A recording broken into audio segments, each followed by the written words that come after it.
unfortunately. But he was the tariff king, and I don't think he was as bad as I am. I think I believe in him even more than him, but he believed in him very strongly. And he raised massive amounts of money. Our country was at its richest from 1870 to 1913. We had the most. That was when we were the richest, relatively speaking. We were the richest during that period of time. That was tariffs from other countries. And our administration's moving with unprecedented urgency and speed to confront every single crisis facing us, and we'll get the job done. And again, I want to thank Sam and Masa and Larry for being here. It's an honor to have them. And we'll take a few questions if you want. Can I ask you about some of the executive orders? You would agree that it's never acceptable to assault a police officer. Sure. Right? So then if I can, among those you pardoned, DJ Rodriguez, he drove a stun gun into the neck of a D.C. police officer who was abducted by the mob that day. He later confessed on video to the FBI and pleaded guilty for his crimes. Why does he deserve a pardon? Well, I don't know. Was it a pardon? Because we're looking at commutes and we're looking at pardons. Okay, well, we'll take a look at everything. But I can say this. Murderers today are not even charged. You have murderers that aren't charged all over. You take a look at what's gone on in Philadelphia. Take a look at what's gone on in L.A., where people murder people and they don't get charged. These people have already served years in prison, and they've served them viciously. It's a disgusting prison. It's been horrible. It's inhumane. It's been a terrible, terrible thing. I also say this. You go to Portland, where they wrapped police officers, shot police officers, nothing happened to anybody. You go to Seattle, where they took over a big chunk of the city and people died. Portland, a lot of people died. Wait a minute. And you go also, take a look at Minneapolis, because I was there and I watched it. And if I didn't bring in the National Guard, that city wouldn't even exist today. People were killed and nobody went to jail.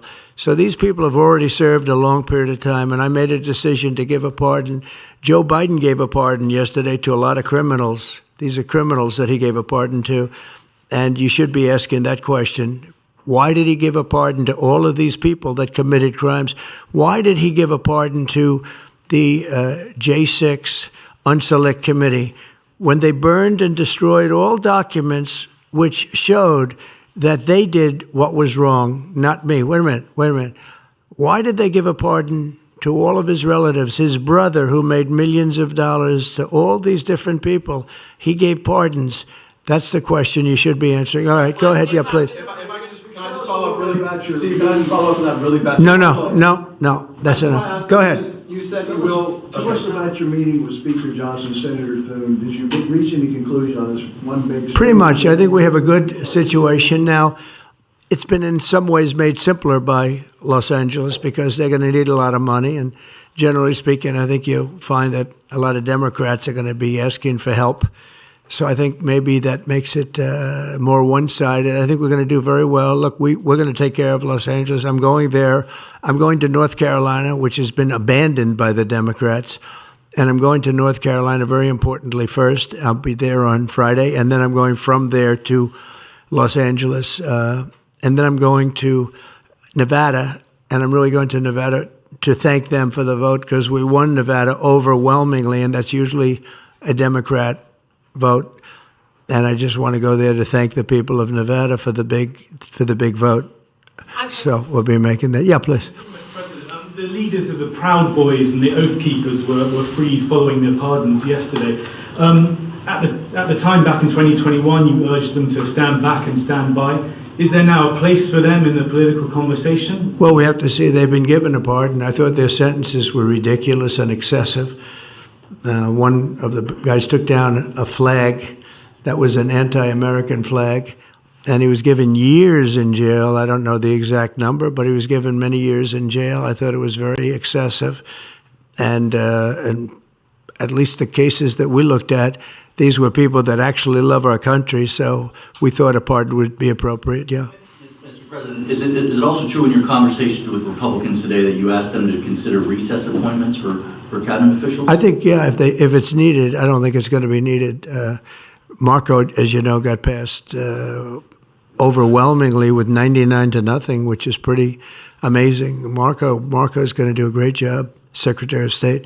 But he just got, I guess he was the first one and just got approved. That's some vote, 99 to nothing, and the nothing was a vote that he would have gotten if we wanted to do it. But you know whose vote that was?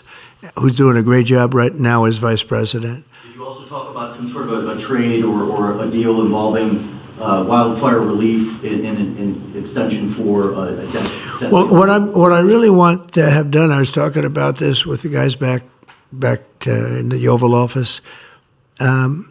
Los Angeles has massive amounts of water available to it. All they have to do is turn the valve, and that's the valve coming back from and down from the Pacific Northwest, where millions of gallons of water a week and a day, even in many cases, pours into California, goes all through California down to Los Angeles, and they turned it off. It's off now. The valve goes, it turns toward the Pacific Ocean, and all that water goes pouring into the Pacific Ocean. If they did what I told them to do, they wouldn't do it because politically they didn't think it was good. I think it's great politically. I think they're dead politically. What they've done, they've destroyed the city. What they've done to that city is unbelievable. The sprinklers, their sprinklers in there like these right here that you see, none of them had any water in them. They didn't have any water. The fire hydrants, 40% of them had no water. The brush was just dry. Everything was dry. The sprinklers on the lawn weren't allowed to even be used. So, you know, everything was dry, and it was an inferno. They created an inferno. So we're demanding that they turn the valve back toward Los Angeles right now. It's not even believable that they haven't done it. Just so you know, they have a valve, and it turns like, think of a sink, but multiply it times many thousands of times the size of it. It's massive.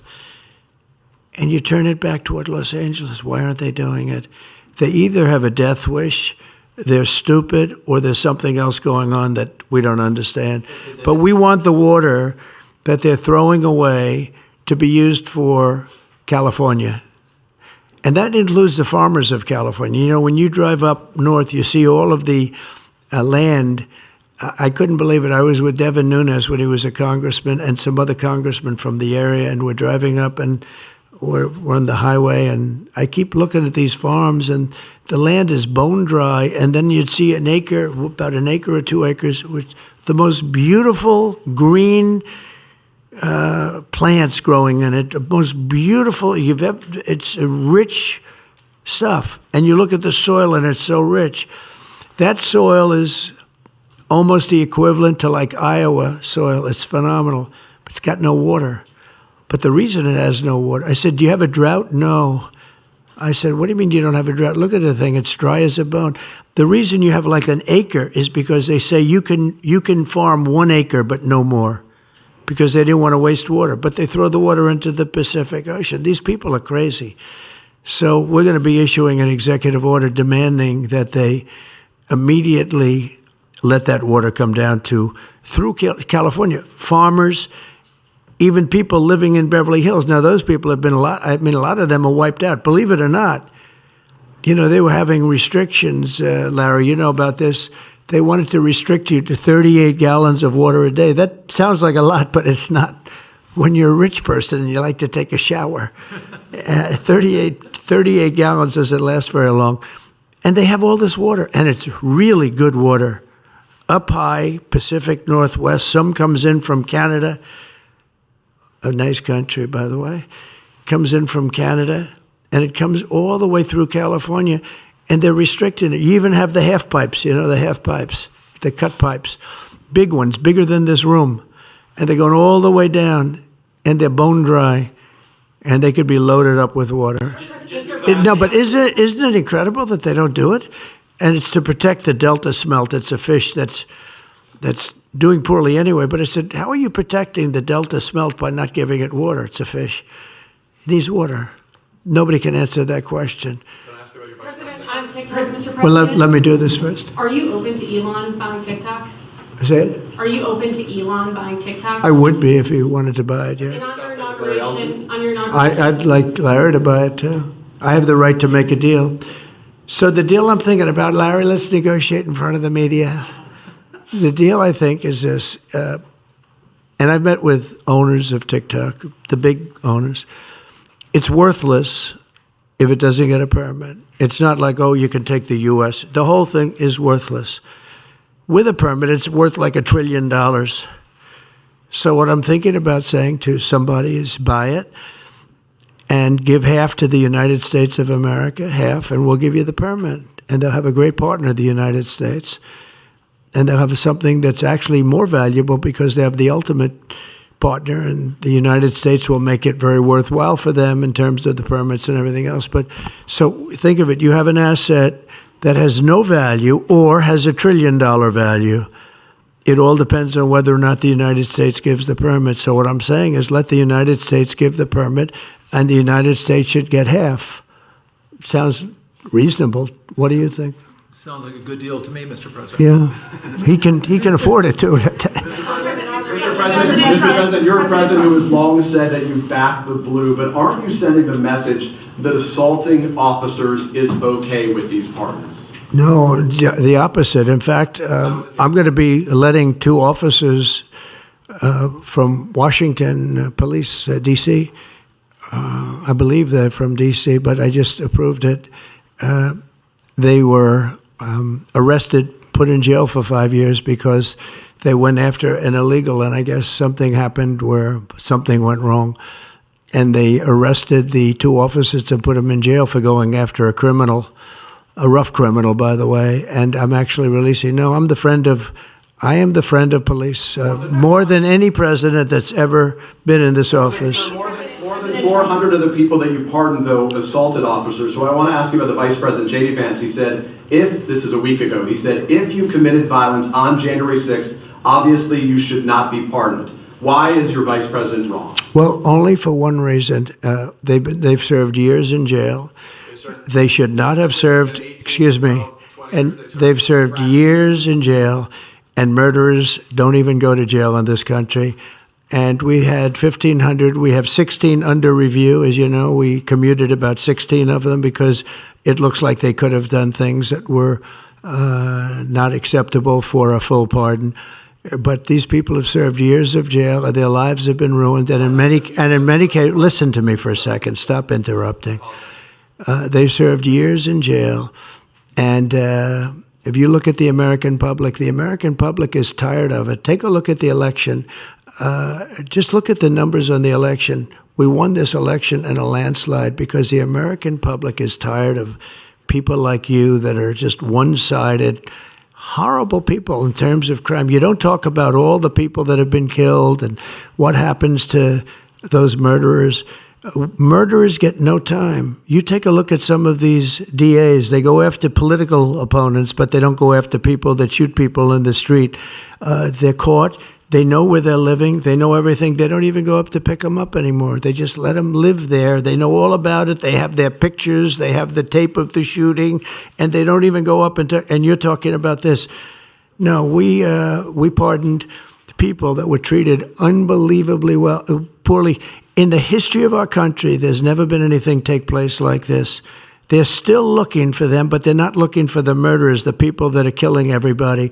We are, though, and we're getting them out of the country. We just started that. We're getting them out of the country, and they're going to be gotten out of the country fast. They came in illegally from jails and from prisons.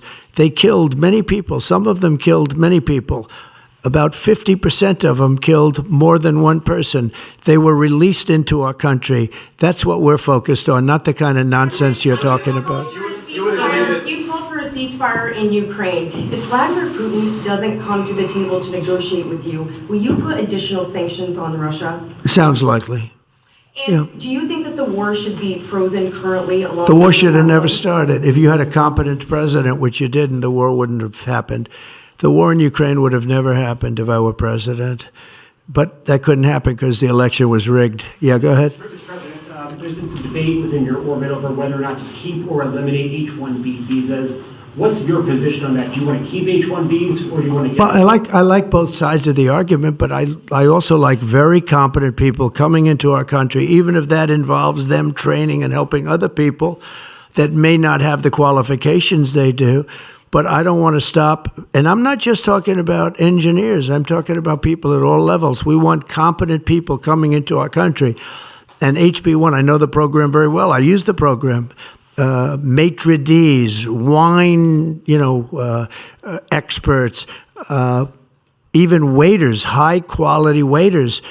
You got to get the best people. Now, then you go into people like Larry, and he needs engineers, and Massa needs, and this gentleman needs engineers like nobody's ever needed engineers, right? So we have to have the quality people coming in. Now, by doing that, we're expanding businesses, and that takes care of everybody.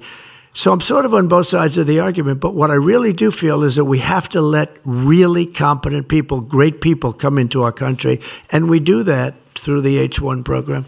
Mr. President, are you looking to impose tariffs on Canada and Mexico in an effort to force negotiations sooner on USMCA? No, it's really not on USMCA. It has nothing to do with that. They've allowed, both of them, Canada very much so, they've allowed millions and millions of people to come into our country that shouldn't be here. They could have stopped them, and they didn't.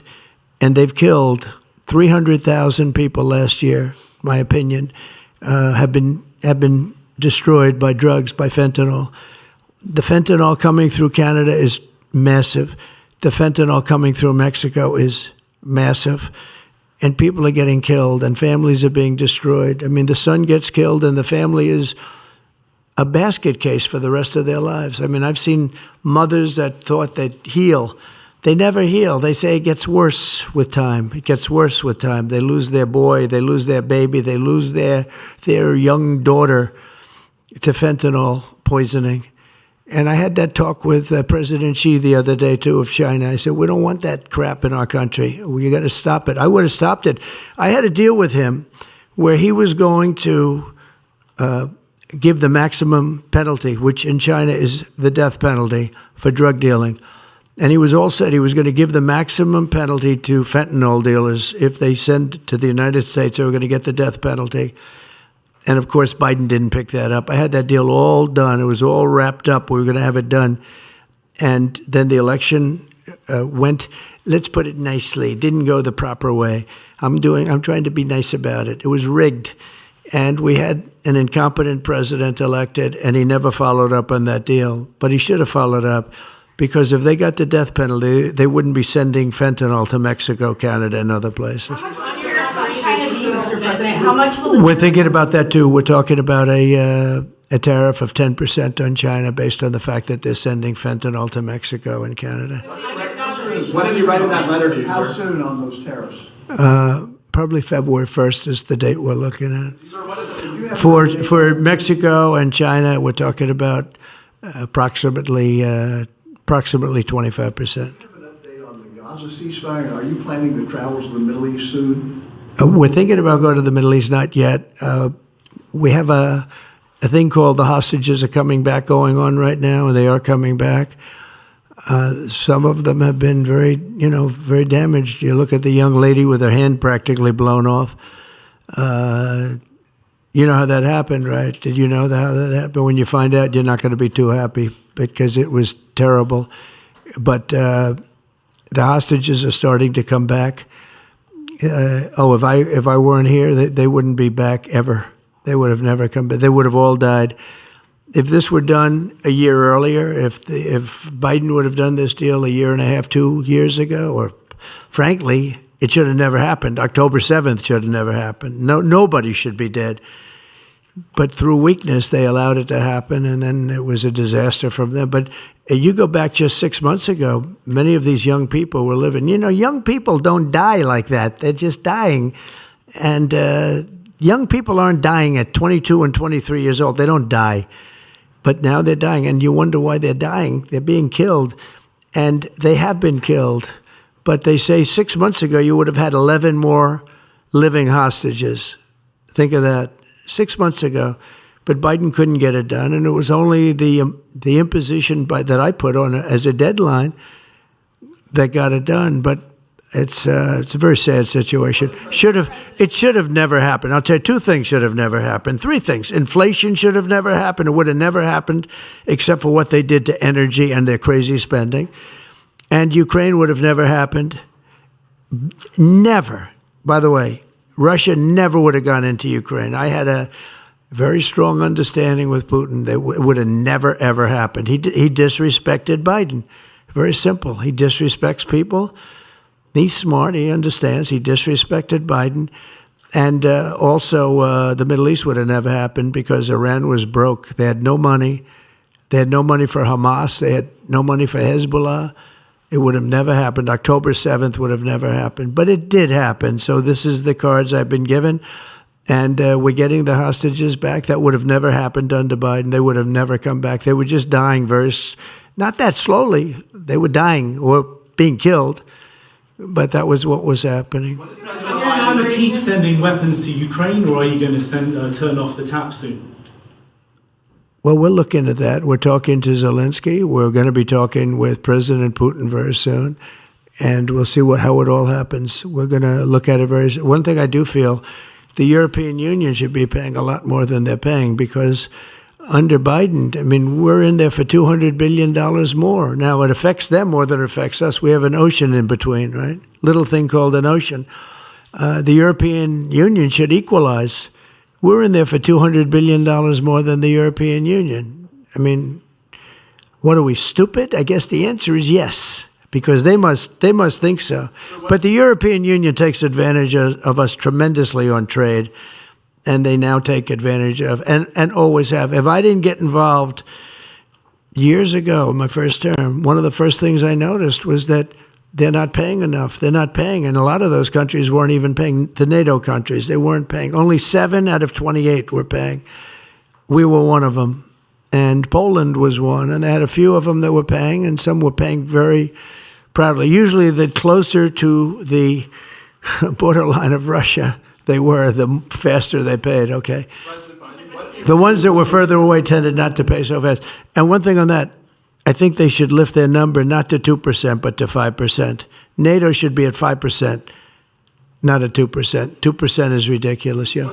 Did you ask President Xi in your conversation about Ukraine, did you ask him to get involved in helping settle that? Can you tell us about that? I did, yeah. I said, you ought to get it settled because he's not done very much on that. He's got a lot of power, like we have a lot of power. I said, you ought to get it settled. We did discuss it, yeah. Mr. President, you launched your crypto coin the other day. Do you intend to continue selling products that benefit yourself personally while you're president?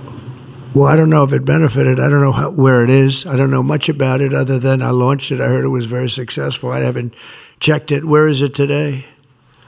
You made a lot of money, sir. How much? Several $billion, it seems like, in the last several days. Several billion? That's peanuts for these guys. So you talked about the letter from President Biden. Can you give us some sense, broadly speaking? Yeah, he wrote me a nice letter. I mean, I did open it last night. And I didn't know. Peter said, did you get the letter? I said, wait a minute, let's see the letter. It's sort of a tradition. You put it in the drawer, especially of the beautiful Resolute desk, right? And I opened it, and there it was. It said to number 47. And it was a very nice letter. I mean, I could show it because I think it was a nice letter. Maybe I will. I think. What do you say in terms of just basically, it was a little bit of an inspirational type letter. You know, enjoy it, do a good job. Important, very important. How important the job is. But I think it was a nice letter. I think I should let people see it because it was a positive for him in writing it. I appreciated the letter. Were security concerns at all a factor when deciding to move your inauguration indoors? No, not at all. No, not at all. It was just cold. Look, if we would have, I just went out to the helicopter, right, we said goodbye. That's a tradition. As long as before it used to be a stagecoach, and then helicopters came along.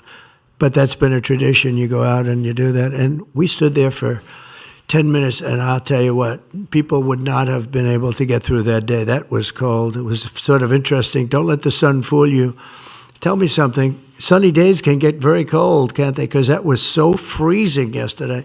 You couldn't have gotten through it. It would have been. And the answer is no, it wasn't security. With that being said, I thought the Capitol, the Rotunda, was beautiful.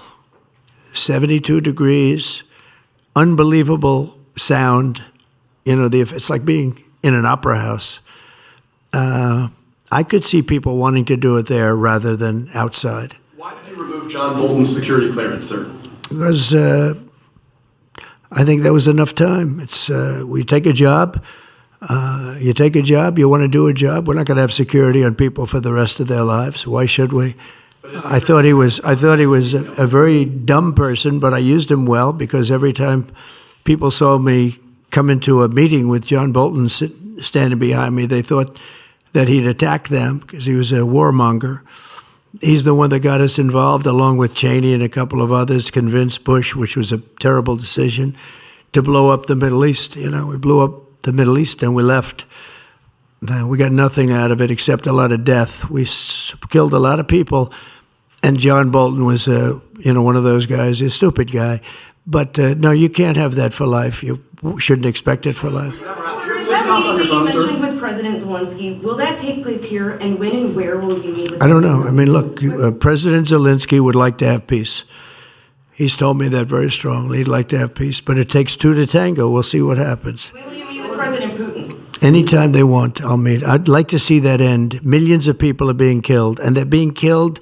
It's a vicious situation, and they're now largely soldiers. A lot of people have been killed in the cities. They look like demolition sites. Buildings, massive buildings bombed and coming down. The thing with Ukraine is that many more people died than you're reporting. You're not reporting the real numbers, and I'm not blaming you for that. I'm blaming maybe our government for not wanting to release those numbers. Many more people died than what you know about. When those big buildings come down and they say 2 people were injured, no. Many people, thousands of people are being killed. But the real killing now is on the war front. It's a very flat land. And the only thing that stops a bullet is somebody's body. And you have young soldiers. So Russia's lost about 800,000 soldiers now. Ukraine's lost about 600 or 700,000. I think the numbers are low that they're giving out. But they've lost massive numbers of young soldiers. And that war should stop. It's very flat, it's beautiful farmland, and it's flat and really beautiful in a different kind of a way, but they don't have any protection. The only thing that stops a bullet is a body, and those bodies are stopping a lot of bullets, and they're being decimated, both sides. Your conversation with President Xi, what did you tell him in terms of when to expect tariffs, and what can he do to avoid them? About which one? About tariffs? We didn't talk too much about tariffs, other than he knows where I stand. Look, I put large tariffs on China. I've taken in hundreds of billions of dollars. Until I was president, China never paid not 10 cents to the United States. With me, they paid hundreds of $600 billion or so, or more than that even, of tariffs. And if I didn't do that, you wouldn't have a steel mill open in the United States right now. You wouldn't have one steel mill open in the United States. So what I did is I saved the steel industry. I saved other industries too with other tariffs. Other countries are big abusers also. It's not just China. China's an abuser, but the European Union is very, very bad to us. They treat us very, very badly. They don't take our cars. They don't take our cars at all. They don't take our farm products, essentially. They don't take very much. We have a $350 billion deficit with the European Union. They treat us very, very badly. So they're going to be in for tariffs. It's the only way you're going to get back. It's the only way you're going to get fairness. You can't get fairness unless you do that. But the European Union's treated us very badly. But essentially everybody treats us badly. Everybody treats us badly. Yes, go ahead. Because we allow them to. Because we've had stupid people doing this, and we can't have. I'd like to have these 3 people negotiate for us, just for 1 week, and we'd be a rich country again. But we'll be rich. Mr. President, on AI data centers, will you rescind President Biden's executive order that opens up federal land? On which centers? On data centers. Will you rescind President Biden's executive order that opens up federal lands for data centers and energy production? No, I wouldn't do that. That sounds to me like it's something that I would like. I'd like to see federal lands opened up for data centers. I think they're going to be very important. Again, we have a lot of competition for that. So it's an honor to have these 3 great people, great CEOs and great geniuses, all 3, It's an honor that they want to come to our country, but we're going to make it as easy as we can for them because other countries want them to. I'm going to have to go now. Thank you all very much. Thank you. Question, do you have TikTok on your phone? No, but I think I might put it there. I think I'll get it right now. By the way, again, we won the young vote. I think I won it through TikTok. So I have a warm spot in my heart for TikTok. Okay? Thank you. Thank you very much. Thank you, Mr. President. Amazing. Thank you. Come on.